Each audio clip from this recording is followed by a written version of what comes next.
Alright.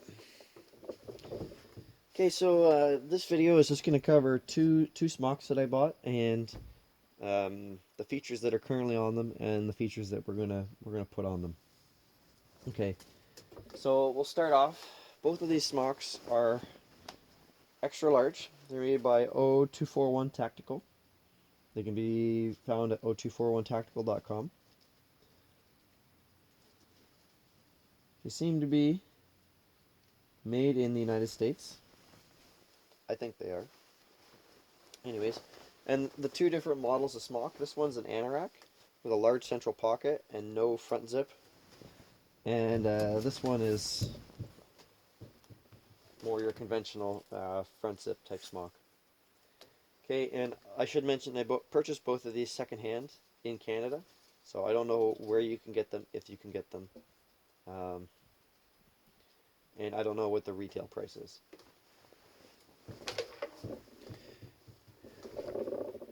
We're in frame here, good. Okay, so the the zip open smock, um, you know, I think they did a pretty good job. I don't know exactly what the price point is, but I think they did a good job. But you know, I'm obviously a textile snob, and there are things that are left to be desired. Okay, so this zipper, it's not a two-way zipper. It's a one-way zipper. This is a number 5. It's not YKK marked, but it is of that style. UCAN USA marked. Okay. They went with a brown. I'm gonna go with either a black or a green, number 8 or number 10, two-way plastic tooth zipper. Um, and that's important for me because I like to be able to unzip my smock at the bottom, um, as well as the top, and I would like it to be just a beefier tooth profile, and I also want it to go up higher. Okay, which is something that I can do because I'm going to do it custom, and it's not going to be a waterproof zipper because this is not meant to be a waterproof garment. Okay, it's just ripstop Nyko. Um, okay, hook and loop orientation. I really dislike having hook exposed like this and the loop um, not exposed. I would much prefer to have the hook on this side and the loop on this side, so we're gonna do that change. Somebody explained to me why you know, it's appropriate to do it the other way, and maybe I'll consider it. But I like having the loop here and the hook lay down on it. Okay, so the shock cord right up here in the hood. There's nothing wrong with that. These shock cord retainers, these are cheap, um, and so they're going to get replaced with the proper ones that are going to be sewn up here. And so the shock cord retainer can't just like flop down like that. The retainer would stay sewn by a piece of thin fabric, quarter-inch tape. It would stay sewn in place. So that's something that we're going to do. Probably going to do internal pocket in the hood here for a veil, because we like that. There's no piece of paracord for hanging. Okay, so that's probably going to get installed on the inside as well as the outside. I like to have something to hang the garment with on the outside. Okay, we see some threads, some serger threads and some threads coming out here. Not a big deal for a military garment. I could honestly care less about that.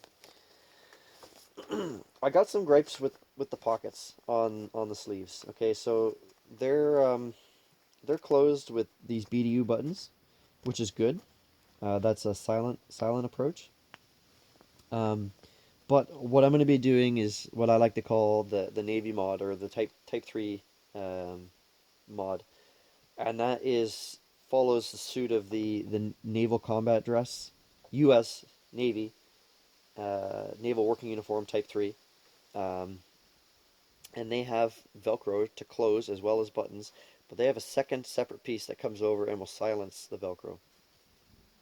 Okay, and at the very least, This whole mouth thing right here, that needs to be tightened up. There needs to be a little tack or a stitch there, and you can still undo your buttons with that little tack there, so no big deal. The other thing we're gonna do is, because I can, we're going to put Woodland loop Velcro throughout instead of the green. I understand why they use green, because it's cheaper than printed Velcro, but I like my printed Velcro.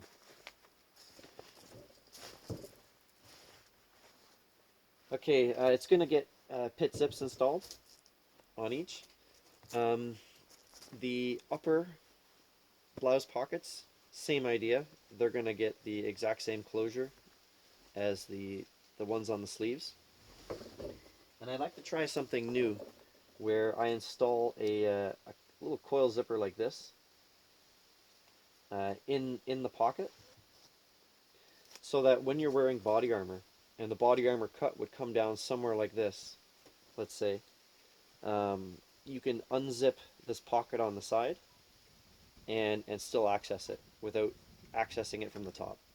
So that's going to be a trial piece for that type of mod. There are no lower external pockets other than these like hand pockets. And what I'd like to do here is put some loop Velcro here, some hook Velcro here, so you can have at least a closure. And I'm also going to make a fur-lined or fleece-lined insert that will Velcro into here. So you can take that out if it's too bulky, if it doesn't suit your needs, and wash it separately, let's say. Same thing on the bottom. We're going to tidy up these shock cord retainers. The back has this large poacher's pocket. It's sewn to create two separate compartments. I think we're going to take that line of stitching out, so we have one large compartment. Okay, and I'm not a parachutist in the military, nor will I ever be a civilian slide, I don't think. But I am interested in prototyping some sort of anti-balloon, anti-turn your smock into a parachute type thing, because Canadian rain jackets and British para smocks, they have stuff that will cinch the bottom up. All right, and then we're gonna do some small stuff like Velcro for name tapes for rank slip-on, and that's about it. The cuffs, they're button closure. Nothing really wrong with that. It's silent.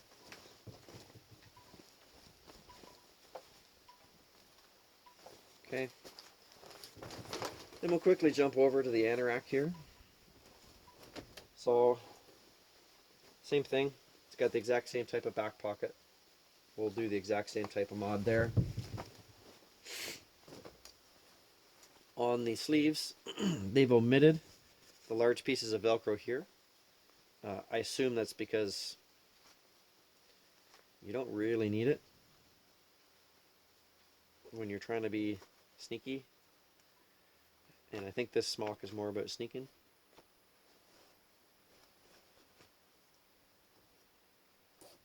We're going to do the veil on the inside.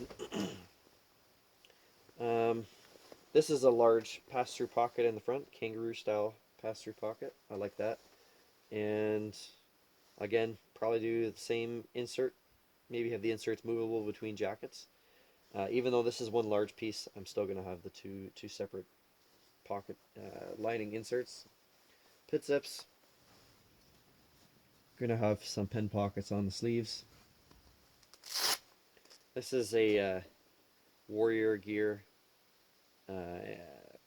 Looks like 1000D M81 on reflective IR. I got that from a good friend of mine, because he knows that I've switched over to M81 since leaving the military. And the Anorak main chest pocket here, it's going to have some extra stuff done to it. Probably the same naval naval mod, you know, the flap that comes over and the Velcro.